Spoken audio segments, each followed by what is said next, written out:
Os versículos usados nos vídeos que traduzimos nem sempre correspondem a versões em português. Muitas vezes precisamos traduzir do original em inglês para fazerem sentido no contexto do vídeo. Se você trouxe sua Bíblia, eu gostaria que você abrisse no livro de Gênesis, capítulo 8. Esta noite eu imploro a você que fique aqui comigo. Fique comigo. Precisamos aprender uma lição desta passagem antes de voltarmos a sintonizar com Abraão. Em Gênesis capítulo 8, verso 20, a Bíblia diz: E Noé construiu um altar para o Senhor, e tomou todo animal limpo e toda ave limpa, e ofereceu holocaustos sobre o altar. E o Senhor cheirou um aroma doce. E o Senhor disse em seu coração: Eu não mais tornarei a amaldiçoar a terra por causa do homem, pois a imaginação do coração do homem é má desde a sua juventude. Nem tornarei mais a ferir todo ser vivente, como fiz. Então, no versículo 22, ele diz: Enquanto a terra durar, sementeira e colheita, e frio e calor, e verão e inverno, não cessarão. Agora eu gostaria que nós pegássemos uma chave. Há uma chave que precisamos extrair dessa passagem antes de avançarmos e mudarmos a posição da nossa lente para continuar o nosso estudo sobre Abraão. A situação sobre a qual lemos aqui, eu preciso lhe dar um contexto sobre esta situação. Neste momento, a queda do homem já havia ocorrido, e aconteceu que Deus achou favor. Na verdade, Noé achou favor com Deus. E porque ele encontrou favor com Deus, Deus estava disposto a lhe dar diretrizes sobre como sobreviver ao juízo que sobreviria à terra por causa da corrupção que havia ocorrido. Deus queria começar de novo. E este homem teve que trabalhar na arca por bastante tempo. O relato da ênfase da nossa leitura é uma descrição do que Noé fez quando saiu da arca. Eu gostaria de tirar suas dúvidas mostrando algumas coisas. Noé, a primeira resposta dele, depois de sair da arca, foi a intercessão. E eu vou te mostrar o motivo pelo qual ele decidiu interceder. Se você está comigo, diga amém.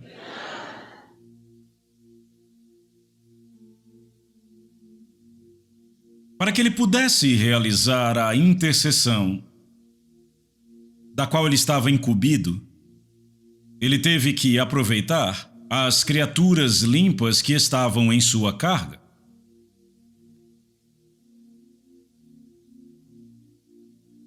Qual o significado de criaturas limpas?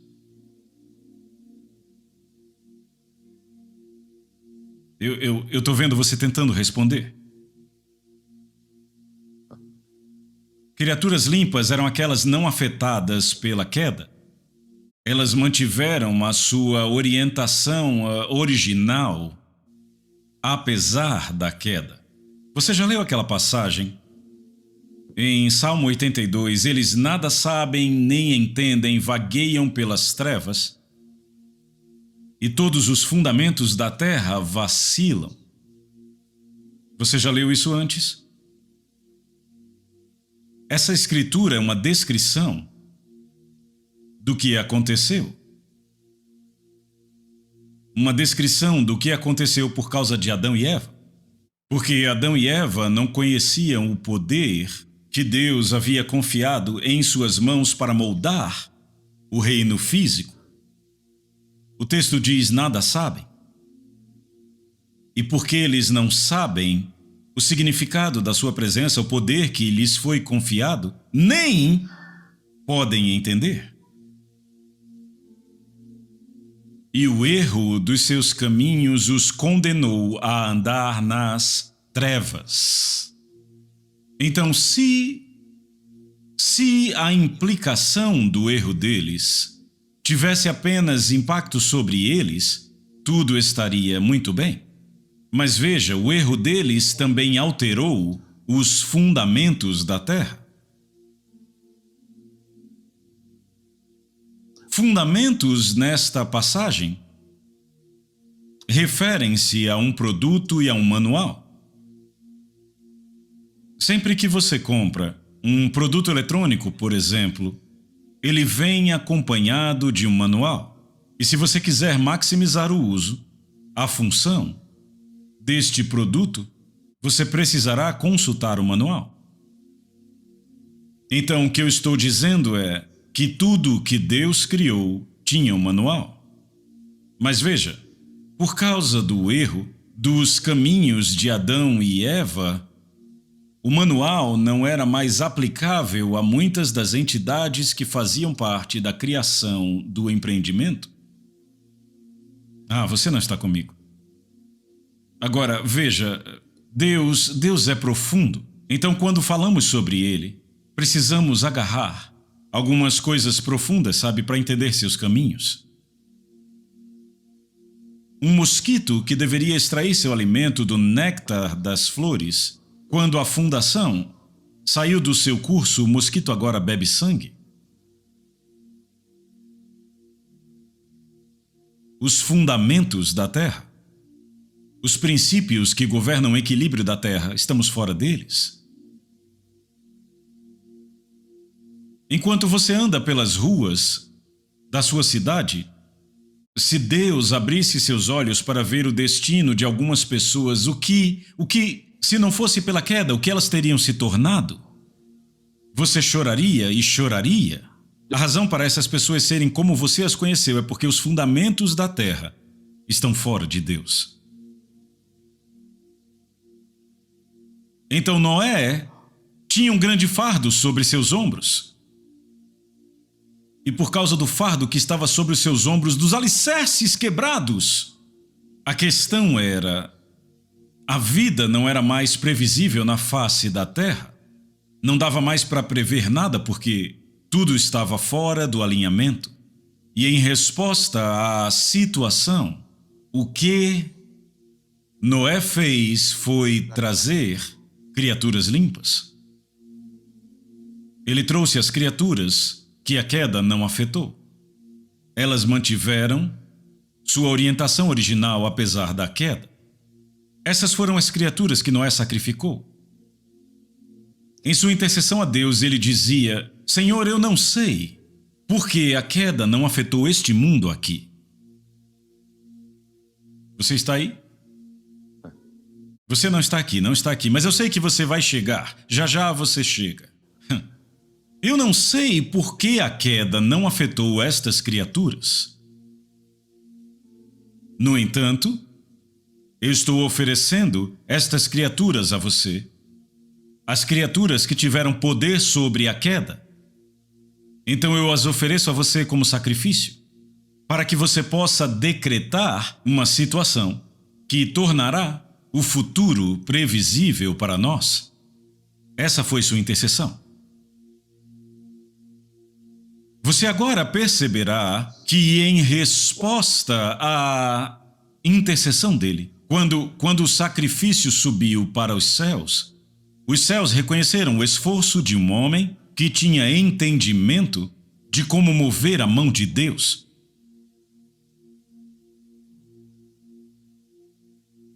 E foi assim que Deus respondeu. Verso 21 de Gênesis capítulo 8. E o Senhor cheirou. Vamos deixar essa palavra por enquanto. É uma palavra crítica no sacerdócio. Sabe, no livro de Gênesis o que temos são as sementes da revelação. Toda a doutrina que está na Bíblia está enraizada em Gênesis. Eu sei que você sabe disso.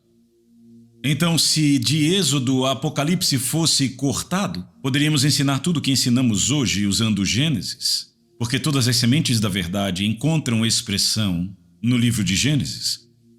Eu espero que você também saiba que o livro de Gênesis contém apenas 8 homens. E cada um desses 8 homens, escondidos nesse livro, é um roteiro profético da passagem do homem no tempo até o número 8, que é um novo começo, a nova era.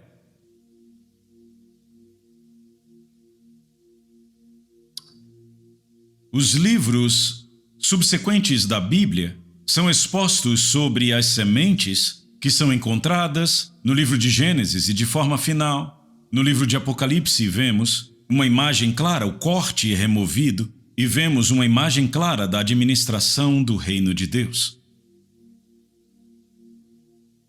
É a partir da perspectiva de algumas coisas, das verdades que nos são reveladas em Apocalipse, que você consegue entender como foi que Deus cheirou a oração daquele homem. Porque, de acordo com a administração e o protocolo da oração no livro de Apocalipse, a sua oração não sobe para Deus em forma de palavras. Não sobe para Deus como pensamentos humanos. A forma pela qual a sua oração chega ao santuário é na forma de incenso. Então, tecnicamente, Deus não ouve a sua oração, ele cheira ela. Agora, há um problema com esse arranjo. Você não está comigo. Vamos esquecer isso, nem faz parte. Vamos simplesmente continuar no assunto principal aqui. É um grande assunto.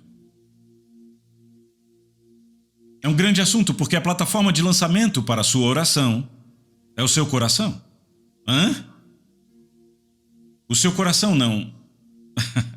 Se houver inveja no seu coração, ela vai se misturar com a oração que você fez. Ela vai afetar o incenso. Sabe, eu quero que nós ainda fiquemos bem, por enquanto. Não vamos agora para lugares estranhos. E o Senhor cheirou um aroma doce. E o Senhor disse em seu coração, primeiro ele cheirou, e o veredito dele sobre a qualidade daquilo, o tipo, é doce. Meu Deus, a sua oração vai passar por testes de qualidade? Bem, como eu disse, não precisamos nos preocupar com esses assuntos. Então ele cheirou, e segundo ele era um aroma doce. Segunda coisa, em resposta a esse aroma doce que entrou em seu santuário, ele agora fala. Mas ele não fala vocalmente. Ele fala em seu coração. Imagine que você está fazendo uma oração a Deus e Deus decide responder em seu coração. Como você saberá? Significa que se você não entende a passagem no coração de Deus, ainda vai estar orando. Deus nunca vai lhe dar nada que você não precise dele para operar. Algumas pessoas saíram correndo quando a unção veio sobre elas, mas nunca entenderam que Deus é necessário para operá-la, como Deus ungiu a Jesus Cristo de Nazaré, com o Espírito Santo e com poder, o qual andou fazendo o bem e curando a todos os oprimidos do diabo, pois Deus estava com ele. Aquele que lhe havia dado a unção estava com ele, ajudando a operá-la.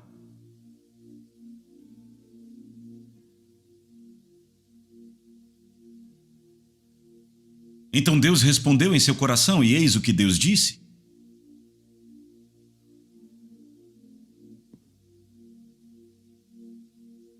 Não voltarei a amaldiçoar a terra, nunca mais por causa do homem. pois a imaginação do coração do homem é má desde sua juventude.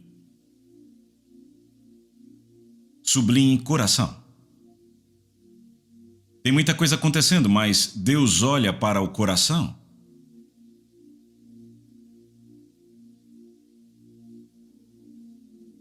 Nem voltarei a ferir outra vez tudo o que vive como eu fiz. E de acordo com a oração que Noé fez, ele respondeu no verso 22, que é a minha ênfase. Ele disse: enquanto a terra permanecer,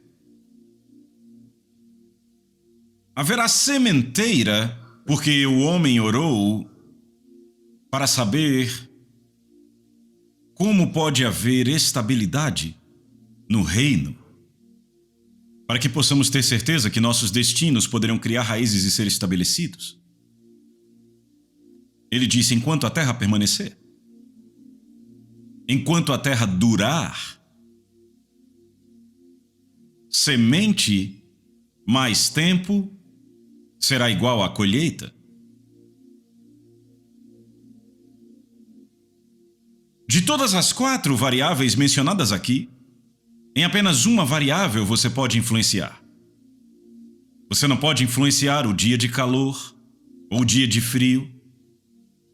Não pode influenciar um dia de verão e o dia do inverno.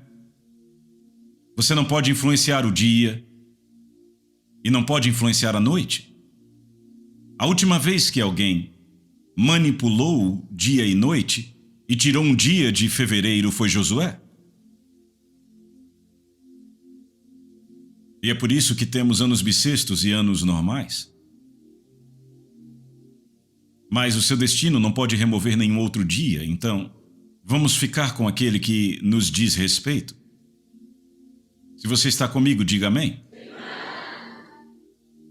O que eu quero que você veja antes de começarmos nossa jornada é que Deus, o grande Deus deste universo, quando o homem lhe fez uma petição e disse: estamos numa situação que não entendemos, o que você vai implementar para que o nosso futuro possa ser previsível, para que nossas possibilidades sejam garantidas?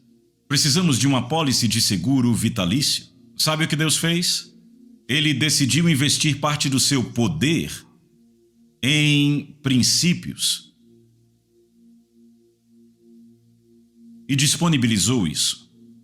O que significa que, se você entender estes princípios e decidir andar de acordo com estes princípios, haverá um alargamento. Então, a razão pela qual eu tive que vir até aqui foi para eu poder te mostrar a próxima fase na vida de Abraão. A próxima fase na vida de Abraão, embora ele tenha uma aliança, seja amigo de Deus, ande com Deus, faça coisas com Deus, ele já ganhou quilometragem no seu trabalho com Deus. Deus o trouxe para um lugar que eu quero que nós observemos. Em Gênesis capítulo 14,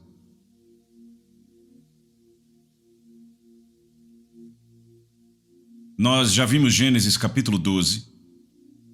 E vejam, eu pulei Gênesis 13, mas depois a gente volta para ele. Vamos para Gênesis 14, nós vamos passar por cada capítulo. Toda vez que a gente parar, por questões de tempo, estude. Você estuda o resto. Então, eu não omiti o 13, depois eu volto para ele. Gênesis capítulo 13, mas será mais fácil para você entender Gênesis capítulo 13 e o trato que Deus fez com ele ali, quando nós confrontamos Gênesis 14. Agora você já achou Gênesis 14? Certo.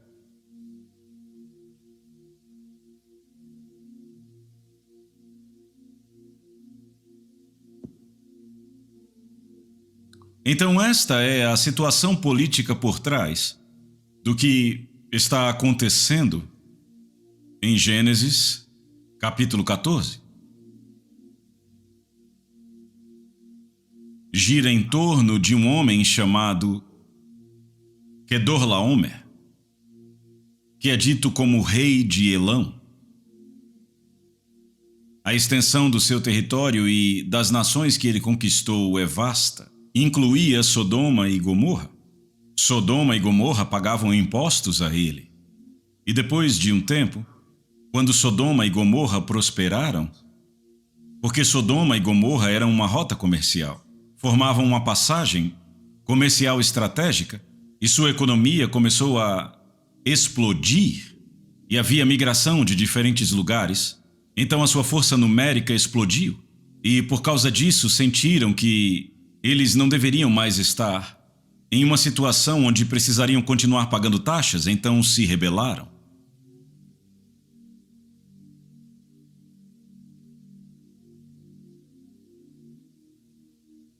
Você está aqui? Kedorlaomer tinha alguns amigos reis e ele os chamou para lutar ao lado dele e dar uma lição naqueles caras. Então esse é o cenário político. E infelizmente o que trouxe Abraão a esta situação foi que o seu sobrinho Ló decidiu fazer residência em Sodoma e Gomorra por causa das vantagens comerciais que existiam naquele corredor. E ele não estava preocupado com os costumes das pessoas. E de fato ele prosperou, porque ele prosperou com a ascensão do produto interno bruto de Sodoma e Gomorra, que estava indo muito bem. Mas sem que ele soubesse, havia uma situação política que iria reivindicar toda aquela riqueza e colocá-lo em confusão.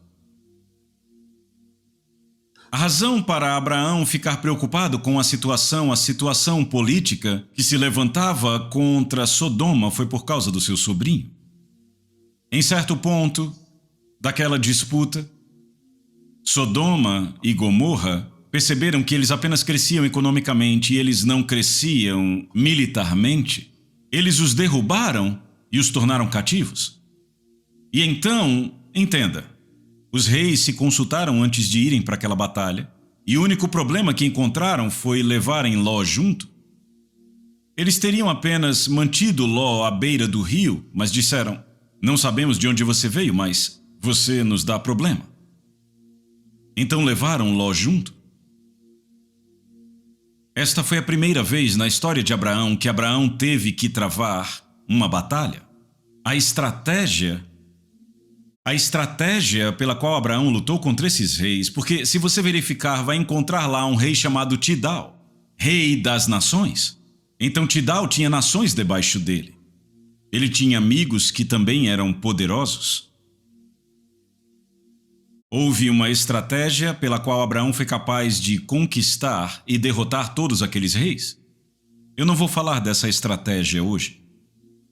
É algo que deve ser estudado na batalha espiritual. O que Abraão fez. Mas enfim, esse não é meu problema, eu só estou tentando dar um contexto. Abraão usou essa estratégia. Ele estava em menor número, com menos armas. Mas a estratégia que ele usou derrotou os reis e restaurou Ló. Restaurou as pessoas mantidas em cativeiro. Você está aí? Ok? Então vamos para o versículo 17 de Gênesis capítulo 14.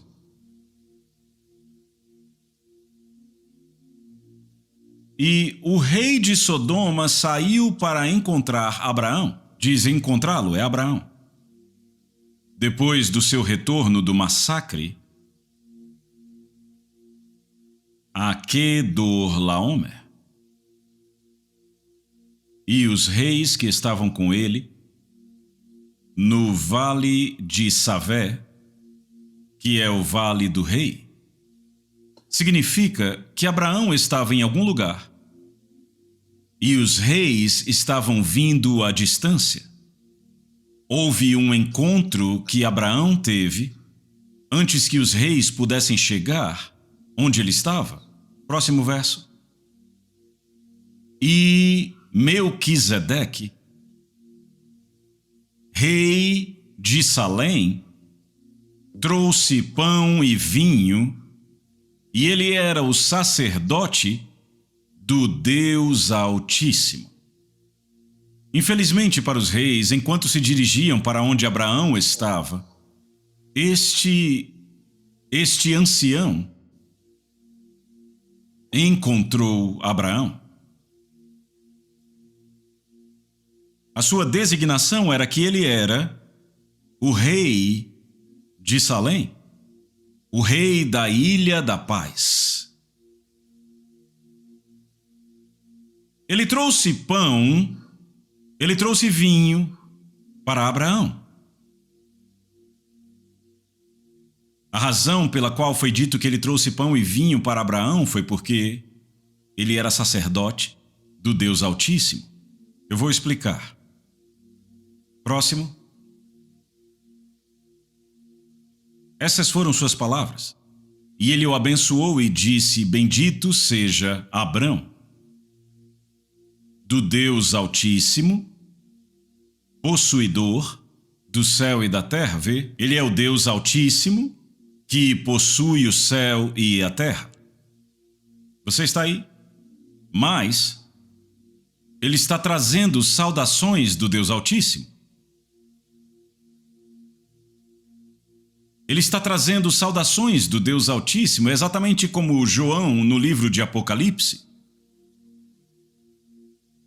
Por favor, abra em Apocalipse capítulo 1, verso 1 e 2, a revelação de Jesus Cristo, a qual Deus lhe deu, para mostrar aos seus servos coisas que em breve devem acontecer, e ele a declarou enviando-a por meio do seu anjo ao seu servo João.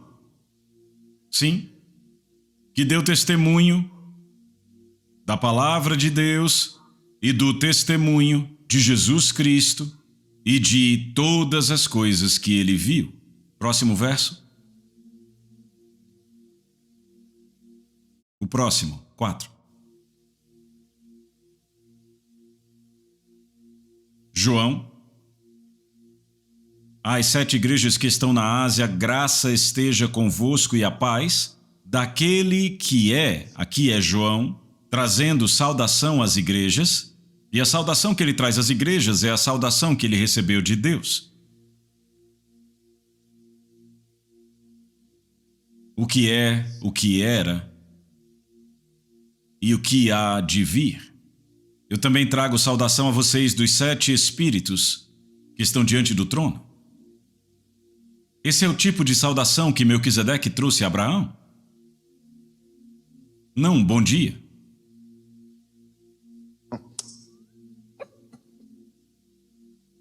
Você está aí? Então vamos voltar à saudação, por favor. Gênesis capítulo 14, verso... Deixa eu ver. Você está aí? Ele o abençoou.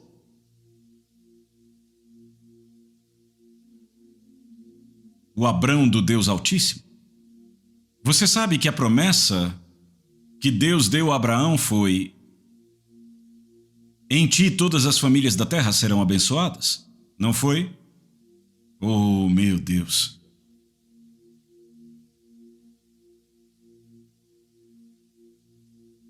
Quando Melquisedeque veio, o impacto desta saudação foi que ele legou a terra a Abraão.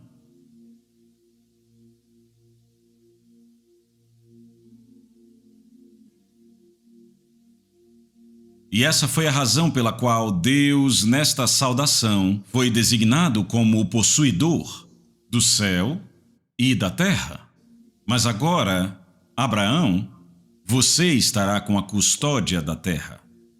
Você vai notar posteriormente que agora Abraão tinha uma palavra. Quando Deus queria trazer juízo a Sodoma e Gomorra, Abraão, ele era um senador.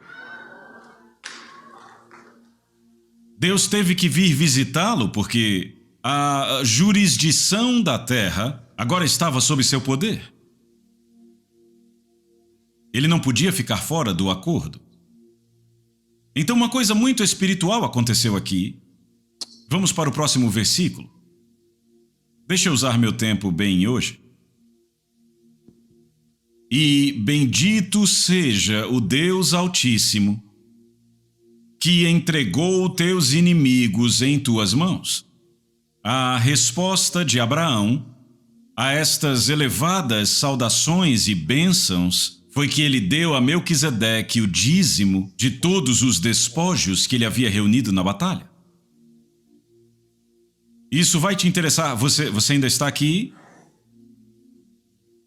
Será do seu interesse saber que este homem recebeu a revelação dos dízimos antes de Moisés nascer?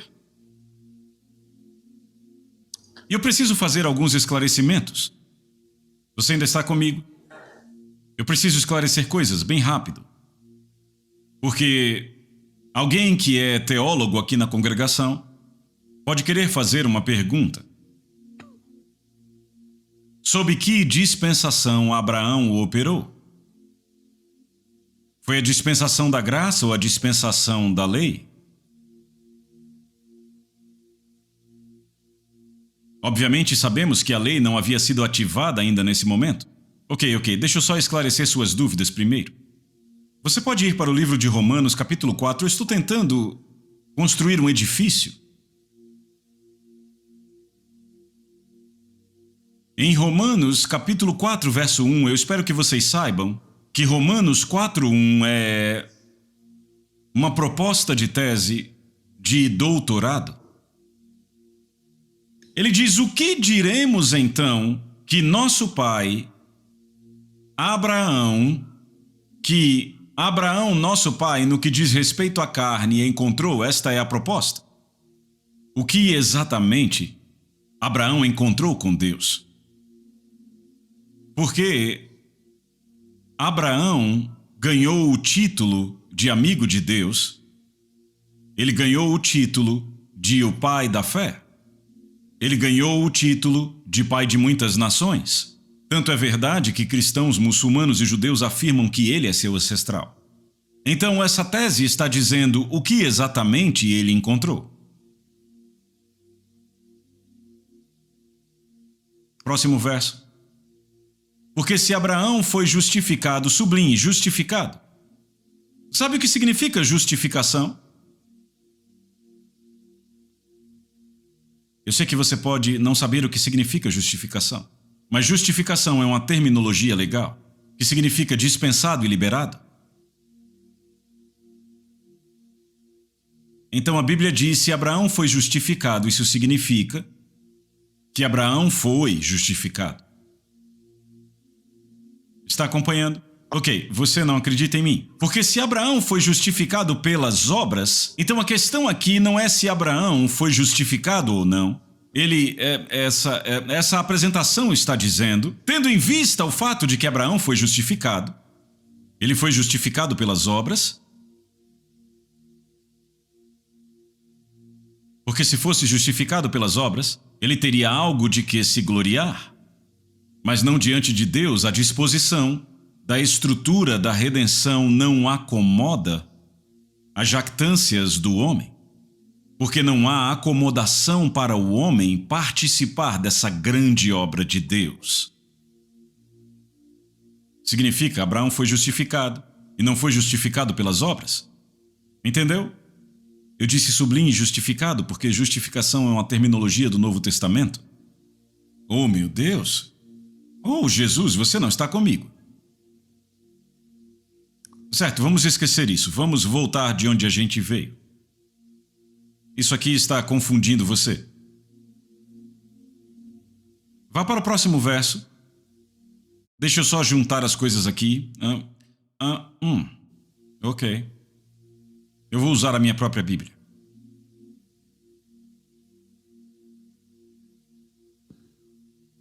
Porque se Abraão foi justificado pelas obras, ele tem de que se gloriar, mas não diante de Deus.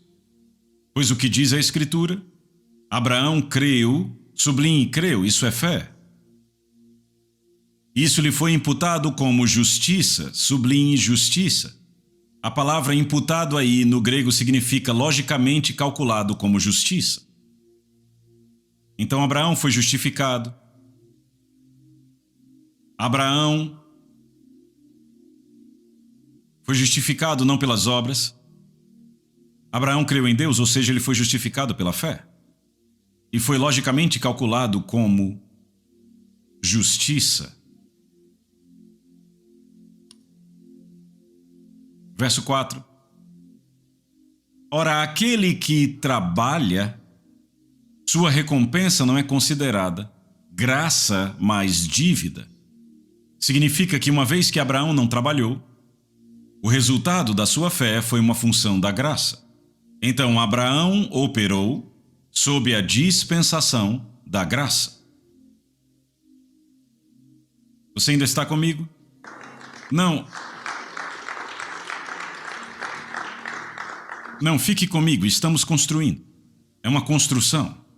Então Abraão operou sob a dispensação da graça, e sob a dispensação da graça... Não, peraí, ok, eu percebo que alguém ainda tem uma questão. Eu quero responder. A impressão foi de alguém dizer assim, mas pastor, Jesus ainda não morreu, como é que Abraão pode ser salvo?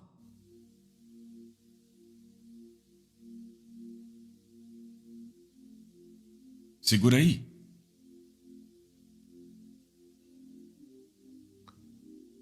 Na Nigéria, o sistema financeiro, o sistema fiscal, é um sistema de débito. Então, o cartão que usamos para transações é um cartão de débito. Significa que você ganhou o dinheiro no cartão antes de usá-lo para fazer pagamentos. Então, esse é o sistema nigeriano, sistema de débito. Aqui, o sistema americano é o sistema de crédito. Você está acompanhando o que eu estou falando? Então, nesse sistema, você não ganhou o dinheiro, mas foi creditado a você.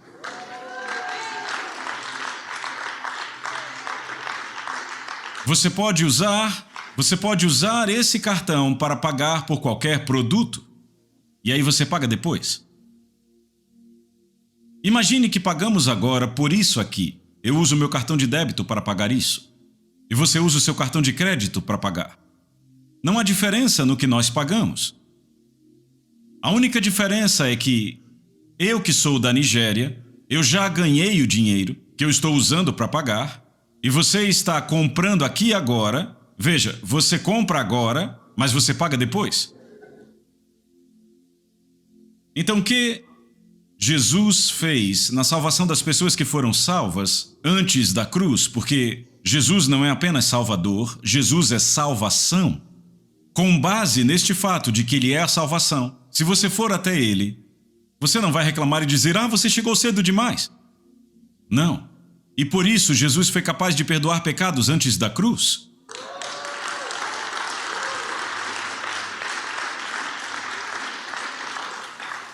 Você está comigo? Você não está comigo? Você entendeu?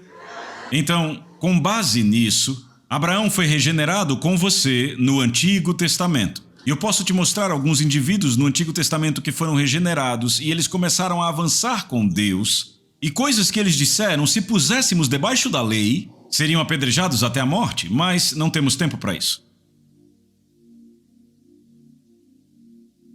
Agora, Abraão operou sob essa graça, e sob a graça, Abraão pagou o dízimo.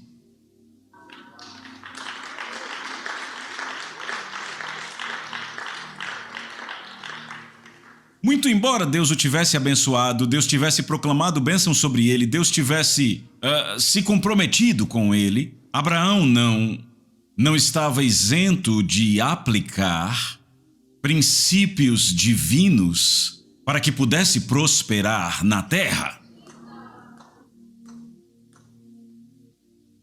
Se você se recusa a operar os princípios divinos, você se enganou, isso não vai mudar. Você não pode obter resultados sem operar o princípio antes.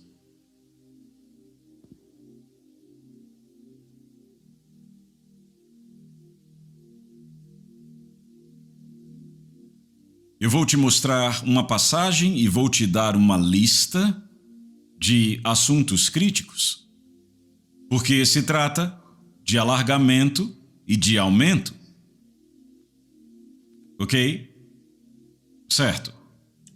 Abra no Salmo 29, verso 2, aqui na tela. Salmo 29, verso 2. Ele diz: dai ao Senhor a glória devida ao seu nome. Sublinha aí, devida, devida. Significa que há coisas que são devidas a Deus. Se você pretende operar de tal maneira que a sua vida seja uma expressão das bênçãos e da graça de Deus, você aumenta, onde quer que te coloquem, você floresce. Significa que o que está acontecendo em sua vida não se limita à localização. Você vai além da localização. Você entrou na economia de princípios. Há coisas que são devidas a Deus. A primeira coisa que é devida a Deus é o seu dízimo. É necessário que eu diga neste ponto que, mesmo que seu dízimo seja 10%, existem 10% nos seus ganhos. 1, 2, 3, 4, 5, 6, 7, 8, 9, 10. Não é cada 10% que é o seu dízimo. Os primeiros 10% são seu dízimo. Ok? Eu acho que eu ouvi alguém aqui.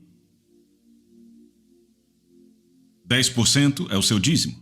Então, se você ganha $100, seu dízimo é o quê? $10. Quantos $10 existem em $100? São 10 $10. Eu estou dizendo que o seu dízimo são os primeiros $10. Significa que se você gastar o dinheiro fora deste arranjo, talvez você gaste os primeiros $10 no mercado e agora vem a igreja e dá o segundo $10. Isso não é dízimo. Isso não é dízimo. Você violou um princípio daquilo que é devido a Deus.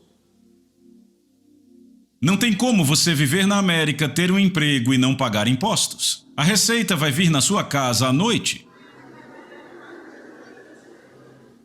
Você tem obrigações para com o território. É apenas na igreja que o crente médio acredita. Ele pensa que não tem nenhuma obrigação. E de fato, o pastor não vai persegui-lo até sua casa para você cumprir sua obrigação, porque sua obrigação é para com Deus. Então ele não te persegue. Mas ao se recusar a dar a Deus o que é devido, eu vou te mostrar as consequências. O segundo 10% não é dízimo. Não tem aquele lugar sagrado. Entende o lugar sagrado? Não tem. Significa que há algo em sua vida que tem mais valor para você do que Deus. Então, você não sabe o que significa adorar a Deus com as suas finanças. Porque Deus não tem um lugar de preeminência neste arranjo que você tem. Você sabe que o meu dever é falar a verdade. Você pode não gostar, mas, pelo menos, eu cumpri a minha parte no trato.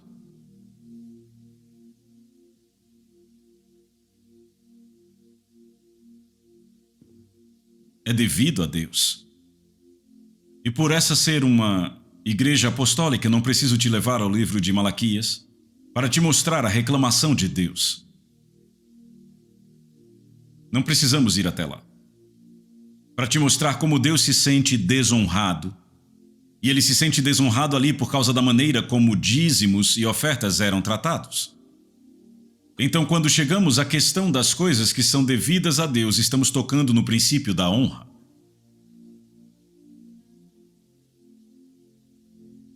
E Deus insiste que ele seja honrado. Então, você não pode desonrar a Deus e esperar que Deus vá facilitar o seu alargamento. Não. Meu Deus, você não está aqui?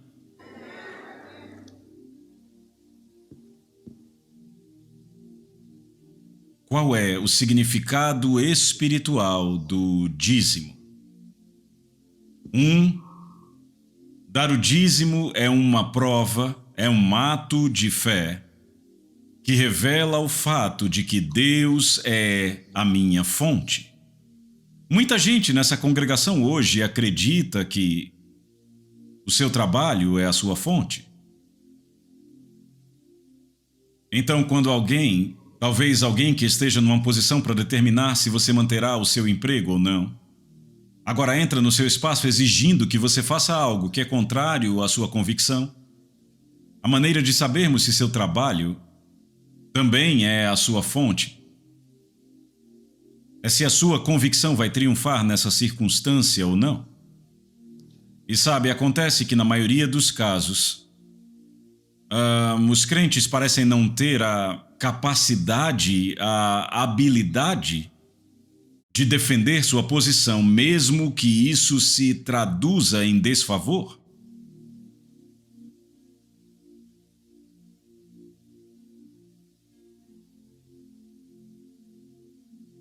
Deus é a minha fonte, esse é o primeiro significado do dízimo. Quando você paga o seu dízimo, você está demonstrando que Deus é a sua fonte. Então, número 2, você também está demonstrando que Deus tem o primeiro lugar nas suas finanças. Ele tem o primeiro lugar nas suas finanças. E a razão pela qual precisamos dar a Deus o primeiro lugar em nossas finanças é porque há duas coisas, segundo a Bíblia, que têm a capacidade de comandar a adoração humana. Uma é Deus e a segunda é Mamon. Mamon é um bom lutador. Mamon quer ser entronizado em sua vida. E Mamon vai lutar para garantir essa posição na vida de cada ser humano na face da terra. O seu dízimo é uma declaração de que Mamon ainda não foi capaz de ter sucesso sobre a sua alma. Porque você deu a Deus o primeiro lugar. Número 3, o seu dízimo é uma demonstração do fato de você ter sido liberto da ganância, que é um dos sintomas muito fortes da manifestação da queda do homem.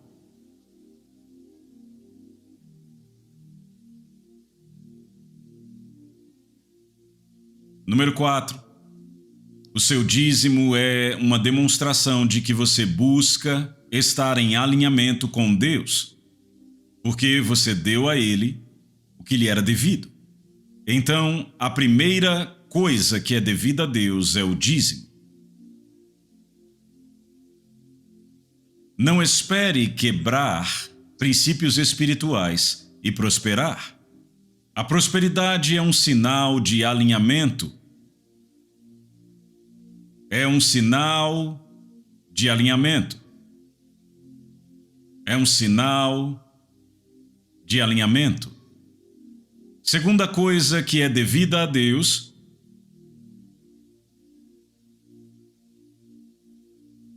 Enquanto isso, eu quero falar bem baixinho, vou falar bem baixo.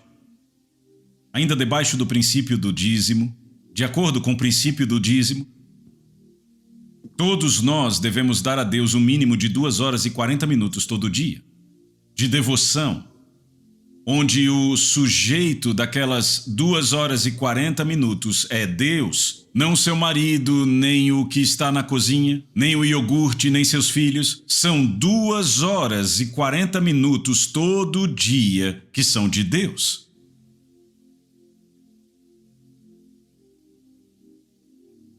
É muito fácil para você limitar o dízimo aos seus ganhos e não entender que até mesmo o seu tempo é um recurso em suas mãos. Você começa a se tornar sério com Deus quando consegue reservar 2 horas e 40 minutos todo dia para uma devoção na presença dele. Eu não estou falando de esforço congregacional, eu estou falando de um esforço pessoal. Eu quero te mostrar como a aliança de Deus funciona para as pessoas. Você acha que corre todos os dias, você está na rua, você está em todo lugar, na rodovia, 24 horas. E aí você chega no domingo de manhã ofegante e você paga o dízimo, acha que está tudo bem? Não. O que estamos fazendo não é arrecadação de impostos.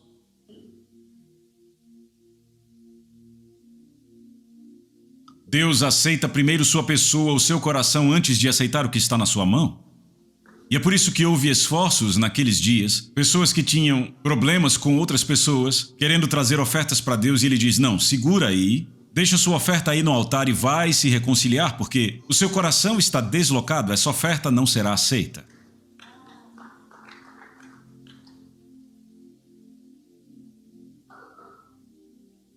Número 2. A segunda coisa que é devida a Deus. Eu acho que primeiro eu preciso trazer algumas passagens. As Escrituras vão me livrar de... Eu quero ficar livre de tal forma que quando você vir e aí eu falar, eu não vou tirar vantagem de falar com você, é a Bíblia que vai falar, vai revelar, então eu vou usar a Escritura. Você vai notar que na terra do Egito, Deus matou o primogênito do Egito, de homens e animais. Você está aí? O anjo da morte veio inspecionar a terra e Moisés, pela instrumentalidade do dom da palavra de sabedoria, soube que se ele pusesse sangue nas vergas e nos umbrais das casas, quando o anjo da morte viesse ao Egito e visse aquele sangue, o anjo da morte concluiria que o primogênito de Israel já havia sido morto. E essa é a razão pela qual ele passou por sobre Israel e foi e implementou o seu juízo em todo o Egito. Isso significa que a substituição ocorreu, que o animal que morreu foi o substituto pelo primogênito que deveria morrer. Você está aí? Agora, quando Israel saiu do Egito e foi para o deserto, Deus agora exigia que os primogênitos que desfrutaram desta sabedoria, que todos eles fossem dedicados a Ele. Eles não têm mais uma vida própria, devem ser dedicados a Deus, para servir a sua vontade, servir ao seu propósito. Você está aí? Infelizmente, para todos nós, de acordo com a economia de Deus, todos somos primogênitos. Porque a Bíblia nos chama de a igreja dos primogênitos. Então todos nós temos o status de primogênito aos olhos de Deus. E uma implicação disso é que a única coisa razoável que podemos fazer sob tais circunstâncias é sermos consagrados para servir a vontade de Deus. Então a próxima coisa que é devida a Deus é a sua consagração. Eu vejo que você já está tremendo. Ok, então talvez eu deva parar no número 2. Eu vou parar no número 2. Existem 3 capítulos da Bíblia que falam sobre o assunto da consagração. O primeiro capítulo é Levítico, capítulo 8. O segundo capítulo é Romanos, capítulo 6. O terceiro capítulo é Romanos,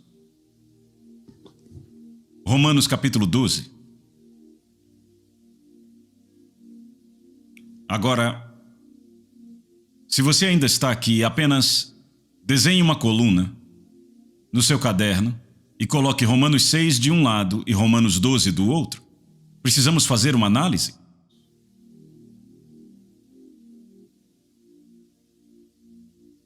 Se você não conseguir entender esse segundo ponto, será difícil para nós introduzir o terceiro ponto das coisas que são devidas a Deus.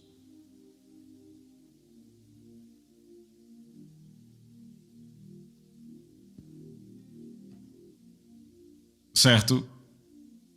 Você fez a coluna? Ok, então vamos para Romanos capítulo 12 e vamos discutir a consagração a partir dessa perspectiva. Em Romanos 12, 1, a Bíblia diz: rogo a vocês, portanto, irmãos, pelas misericórdias de Deus, que apresentem os seus corpos como sacrifício vivo. Parem. Por que ele está implorando para nós? Por que ele está suplicando a nós? Por que está fazendo isso? A primeira coisa que eu quero que você entenda é...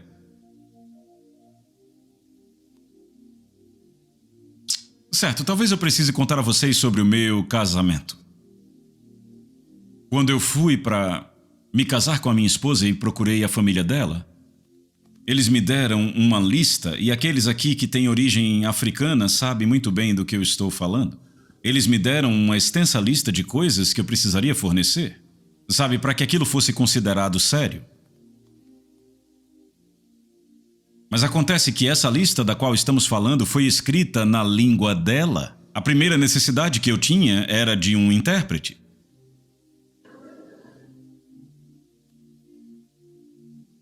A família dela é muito instruída, professores e tudo mais, mas na hora de listar, estava escrito no dialeto local. Então eu precisava contar com um intérprete para me ajudar a decodificar o conteúdo daquela lista. Um dos itens daquela lista era uma espécie de peixe. Como é que chamam esse peixe aqui? Em inglês. É aquele que tem um nariz bem pontudo. Meu Deus. E havia um local, era um local onde você podia obtê-lo. Então, na minha tentativa de casar, eu descobri um local estranho que eu nunca deveria ter visitado na minha vida por causa daquele peixe. As outras coisas conseguimos encontrar, mas aquele peixe, eu tive que fazer uma viagem estranha para conseguir aquele peixe. Mas quando viemos para o casamento tradicional, as coisas que trouxemos vieram num caminhão. Não era esse caminhão que você conhece, sabe? Era um enorme veículo de carga. E ele encheu todo o lugar como uma montanha. A quantidade de inhame que eu tinha que levar era 62 barras de inhame. E se fossem pequenos, eles juntavam uns 3 e diziam que era um.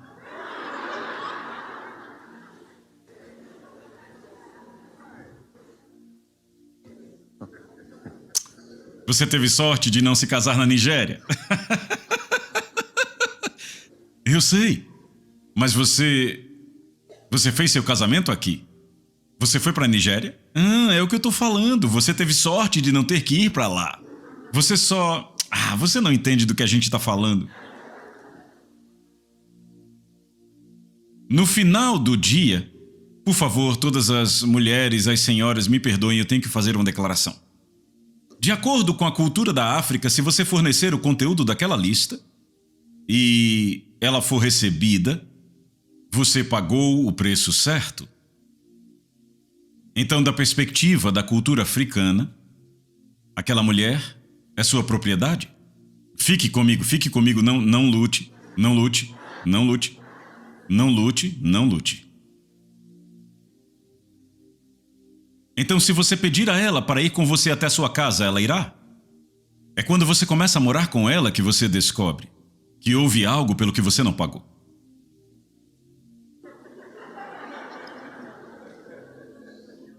Você não pagou pelo amor dela, ela vai te dar por escolha.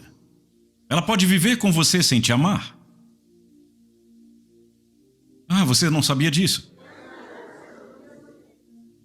Então, se ela decidir não lhe dar o amor dela depois de você pagar o preço, ela não está sendo razoável. Porque ela não levou em conta o trabalho que foi necessário para chegar a esse ponto de legalidade. Você entende? Da mesma forma, Jesus pagou o nosso preço justo, e o preço justo que ele pagou foi o preço do seu sangue.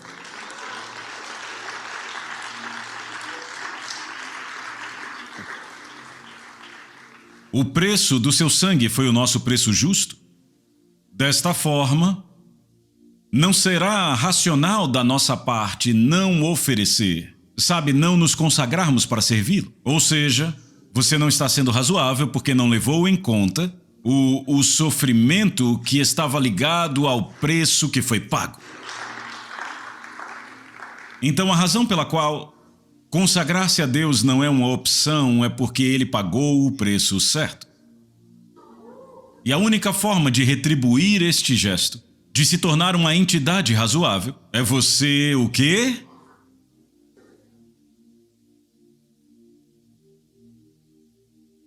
O crente médio quer desfrutar das bênçãos de Deus, mas não quer viver para Deus. Se você não está vivendo para Deus, significa que Deus te abençoa. E essa bênção será usada para adornar o reino das trevas. Suas prioridades não serão baseadas em Deus, fornecerão a agenda de Satanás na sua geração. Agora, então, no livro, você achou? Rogo, pois, a vocês, irmãos, pelas misericórdias de Deus, que apresentem seus corpos como sacrifício vivo, santo e aceitável a Deus, que é o seu culto racional, sublime culto. De acordo com Romanos, capítulo 12,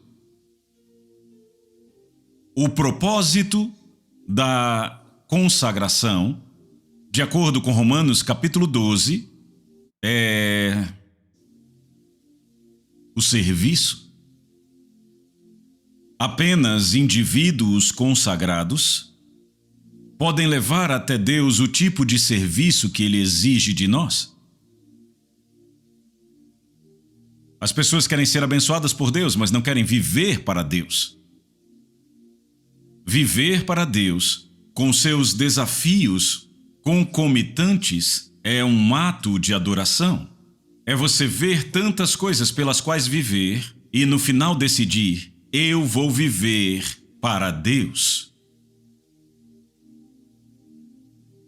É um ato de adoração. É um ato de alinhamento. É um ato de resposta à maior manifestação de amor que você já experimentou.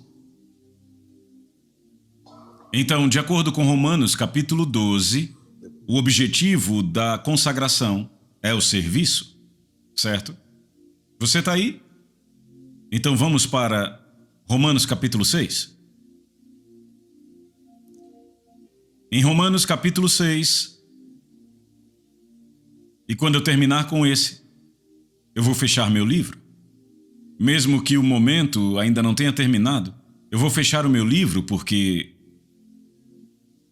esta conferência ainda não terminou, então há muitas coisas ainda por vir para compensar o que eu não tenho tempo para dizer. Em Romanos capítulo 6, você encontrou?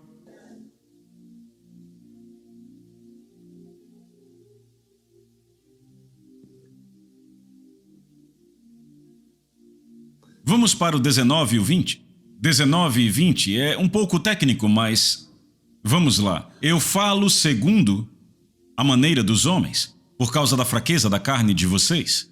Pois assim como vocês apresentaram os seus membros como servos da impureza e a iniquidade para a iniquidade, assim apresentem agora os seus membros para que sejam servos da justiça para a santidade.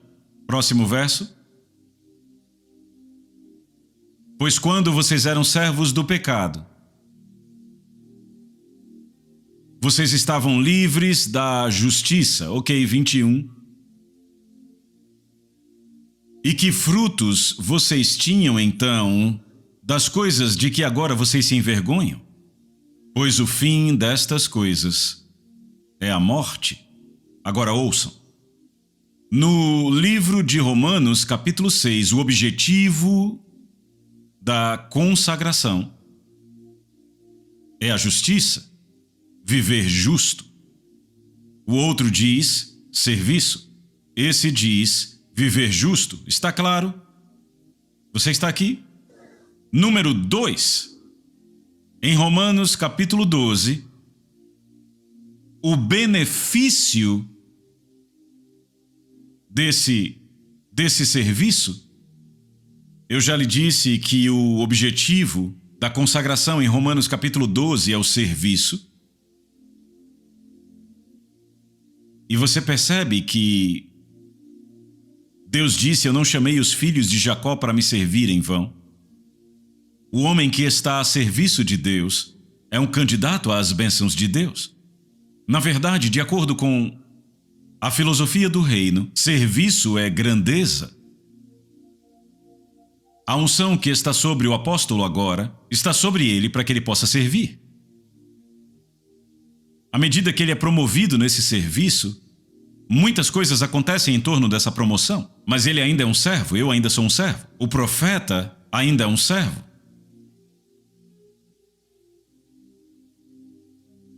Então, em Romanos capítulo 12, estas pessoas que estão envolvidas no serviço de Deus, próximo verso, é algo que acontece com elas. E não se conformem com este mundo. Este serviço de Deus vai garantir que você não entre no molde da era onde você se encontra. O molde que você assume é o molde do que é necessário para servir a Deus em sua geração. Então você não terá a aparência da sua era. Não vai se parecer com a sua geração. Você se parecerá com as demandas que o reino espiritual sustenta em sua vida.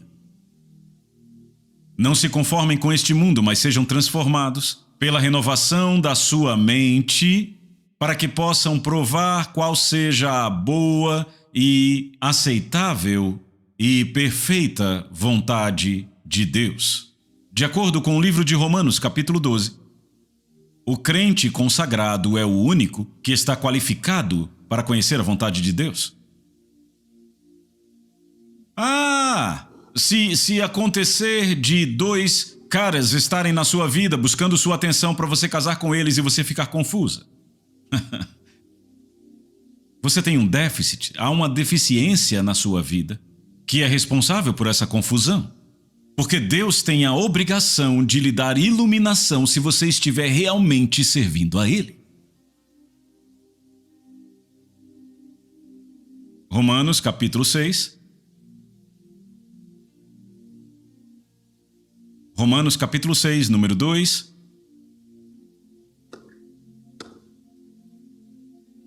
Vamos para o 22, Romanos 6, 22. Porque paramos no 21. Ele diz, mas agora, tendo sido libertados do pecado e tendo se tornado servos de Deus, vocês têm o seu fruto para a santificação. Então, o objetivo da consagração em Romanos capítulo 6 é uma vida de santidade. Uma vida... Qual a diferença entre justiça e santidade?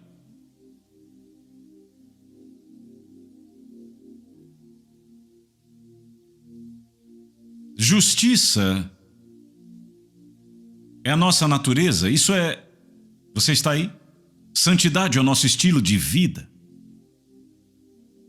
Para que você tenha a capacidade de ser santo, você primeiro deve ter a natureza.